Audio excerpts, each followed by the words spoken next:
Up to 200 ceasefire violations a day. More than 9,000 troops on both sides killed since the fighting should have stopped. Numerous roads still blocked and the country cut in two by communist forces. That's the scenario for the opening of the talks in Paris. The ceasefire left the opposing armies still in place, the so-called leopard spot principle. The government claimed control of 3/4 of the people and the Viet Cong 2/3 of the countryside. But the leopard can change its spots overnight. The aim is to grab more hamlets and more people before the elections. And as Viet Cong flags appear, so they're shot down, with each side accusing the other of a violation. The central coastal area has produced one of the ironies of the ceasefire. 3 times in the last 7 years, the communists tried to cut the country in two. They achieved it here after the ceasefire, and the devastated countryside is evidence of the cost. To one side lies the South China Sea, to the other the jungled Annamite Mountains, their further reaches riddled with Viet Cong and North Vietnamese bases right up to the border with Laos.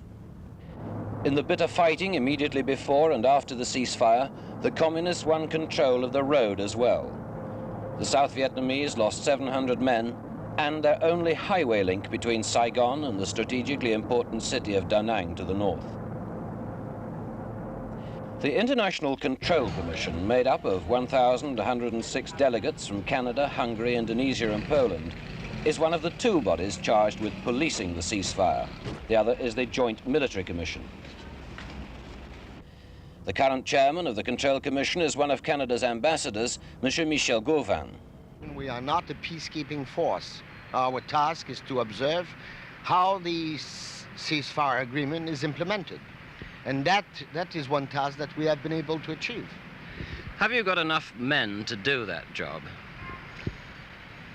Well, I must say that we have enough men to carry our job as long as the parties to the agreement are living up to this agreement. But we would have 10,000 men now at the moment that we would be in no better position.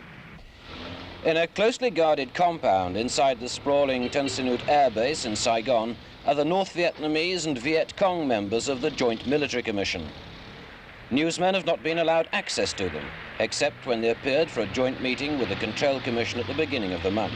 So far, the Viet Cong have brought in fewer than 1/4 of their allotted 825 delegates, and the Americans have complained that this is delaying the work of the Commission.